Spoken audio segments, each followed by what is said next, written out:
Now, if it's your very first time out on the golf course, possibly playing with other people, it's okay to feel a little bit nervous or anxious because I remember my first time playing out there with very experienced guys. I didn't know lots of the little nuances. So today, what we're going to do is just you and me. Let's go out on the golf course and I'll run you through lots of different things that happen in around the golf that hopefully you can take onto the course for your first game to make it more enjoyable. So off we go. The first great tip before your first round of golf is to get to the golf course good and early, maybe an hour, 45 minutes before your tee time, just so that you can get familiarise yourself with the surroundings, get out onto the practice ground, hit a couple of shots, a couple of practice putts, all in good time to then just go up onto the first tee nice and relaxed. It's the first tip, get there early. Ooh, it's very wintry out there today. Now it's nearly go time, and just a couple of notes. Some golf courses have a dress code, so just beware of your golf course's dress code. And if you have a mobile phone, make sure and stick it on silent. It'd be a terrible thing altogether if it went off during someone else's shot. And actually, it's great to be without your phone for a couple of hours. Now, I just wanted to show you what's in my pocket as I head to the first tee. Ball, of course, tee to tee up the ball. Pitch marker pair to pair, plug marks on the green, very important. I've got my golf bitter one here. I've got a marker, just a coin to mark your ball on the green. And very important is to bring a pencil with you. Now you might want to mark your card in your very first round, or you might, but also your playing partner in golf might hand you their card to mark their scores. It's one of the things done in golf. So always carry a pencil with you, whether you intend to fill out your card or not. So we're just about ready to go. Let's head to the first tee.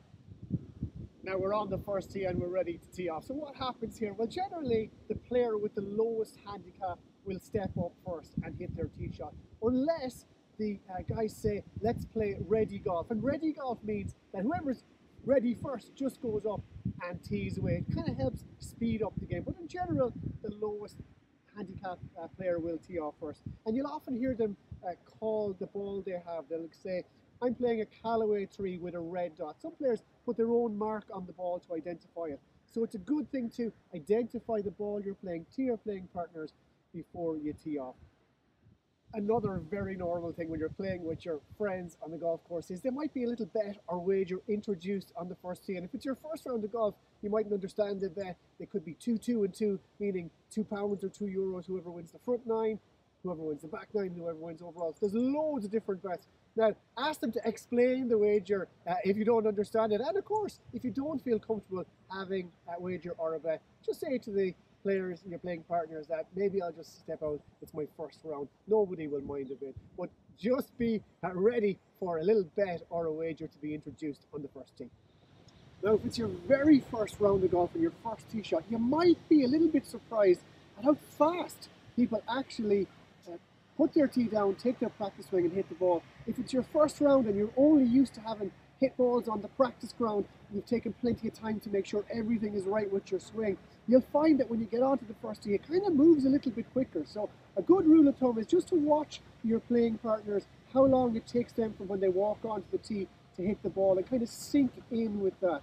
So I think it is a little bit of a shock for your very first shot. So just be wary of that. Things happen a little bit quicker than you actually think on the golf course. So be ready to get up there and get your ball teed up, have your practice swing, and take your shot, and everything will be fine. Now, you'll often hear talk about pace of play, especially on the PGA Tour, where rounds can take 5.5 to 6 hours sometimes.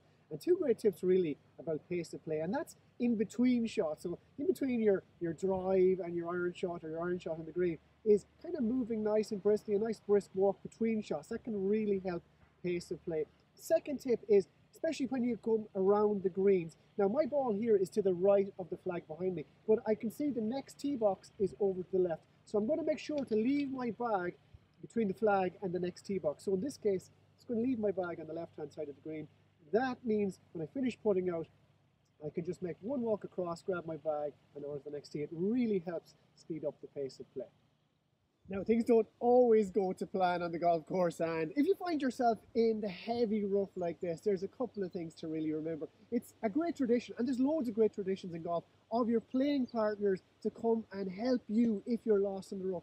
and you'll go and help your playing partners to search for their ball as well if they get in the rough. The rules of golf say you have about 3 minutes to find your ball, and that's just all about pace of play, so you don't really hold up the group behind for too long if you're searching for a ball. Remember, if you're on the tee box and you hit a terrible shot and you think it's going to be in heavy rough, you can declare provisional ball. So you can wait till everyone else has hit and say, I think my first ball might be lost. I'd like to hit a provisional. You just declare the number of the ball and the mark on the ball, and you get a free, basically, second hit.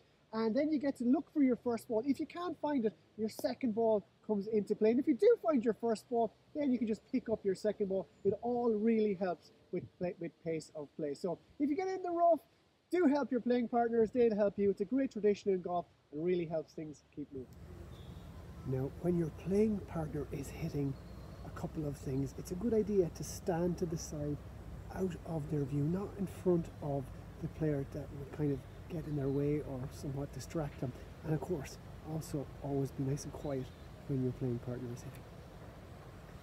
Now, there's loads of rules in golf, and you'll probably have a pretty good grasp of most of them, or the basic ones, before you go out for your first round of golf. But one of the key golden kind of unwritten rules in golf is on the greens and respecting your playing partner's putting line. Now, the greens are lovely flat surfaces. It's kind of a skill test in itself, judging the pace and the lines of the green. So if you accidentally or on purpose step on your playing partner's putting line and create a little undulation with your foot, that could cause a bump in the green. It could cause their putt to go offline and for them to miss their putt. So it's kind of a key rule in golf. Be very aware of the lines of your playing partner's balls, not to step in the way. They'll do the exact same for you.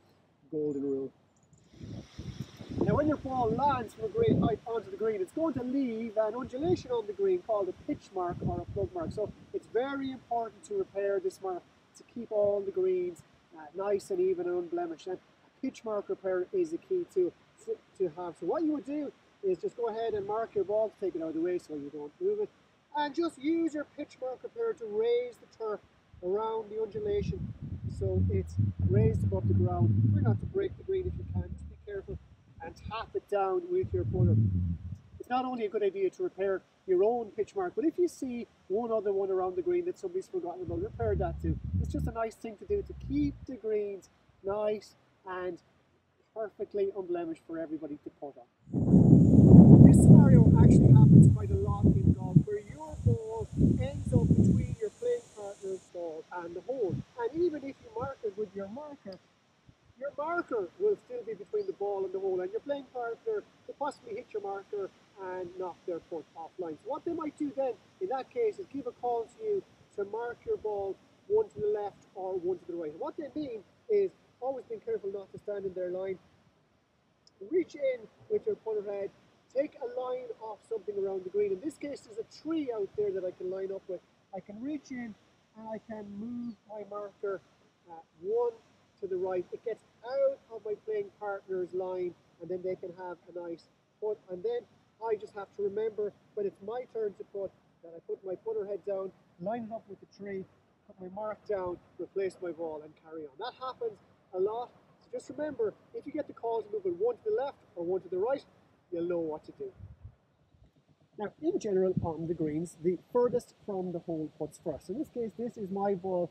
I would putt first. Or if you're playing ready golf, you can say, okay, I'm just going to go ahead and putt while your playing partner is getting ready. So just be aware of that. Now, two things to remember when you're putting is when you putt and you put up close to the hole, you can say to your playing partners, I'll just go ahead and tap in if it's close enough to the hole and you can tap in. Or if it's far enough away that it's quite a long putt, you can go ahead and mark your ball.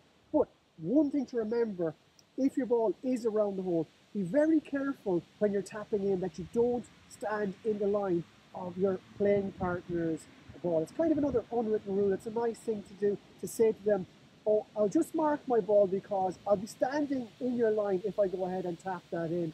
And then you'll just go ahead, mark your ball, take it out of the way, they'll take their ball, and then you can replace their ball, your ball, and put it into the hole. It's just a nice thing to do to respect your playing partner's line, especially on the tap ins. It's so easy to forget. It's a nice thing to do. Now, if you're lucky enough to find the bunker on the golf course with a shot, a couple of just basic rules really. When you get to a bunker, you'll find rakes all around the bunker, very accessible. Always bring the rake close to where you're hitting your shot. And remember, when you hit your shot, as well as the divot from your shot, you'll have created a set of footprints from walking into and out of the bunker. So always walk in and out on the shortest line possible. When you've hit your shot, grab your rake, fix up the bunker, leave it the way you found it for the people coming after you. Just a nice simple rule, but bunker care is really, really important in golf.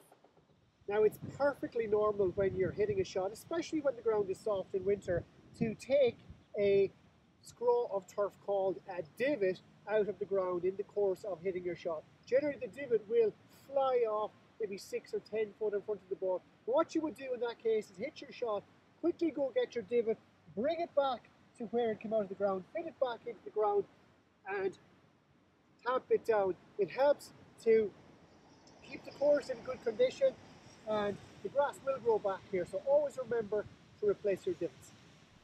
And there you go, your first round of golf is complete. Don't forget, if your playing partners have given you a card to mark, to check that and sign it before you give it back to them. And I hope these tips really help you to get out there and enjoy your first round. Golf is very much a self-policing game, and your playing partners and your friends, they will really help you get through the round. We all started somewhere, so don't be nervous in the least. Now, if you like this video, you like these tips, please do subscribe to the Golf Bidder YouTube channel and give us a like there. And of course, follow Golf Bidder on Facebook, Twitter and Instagram for all the very latest news and equipment reviews. From me for now though, enjoy your first round of golf. It's Donal, out.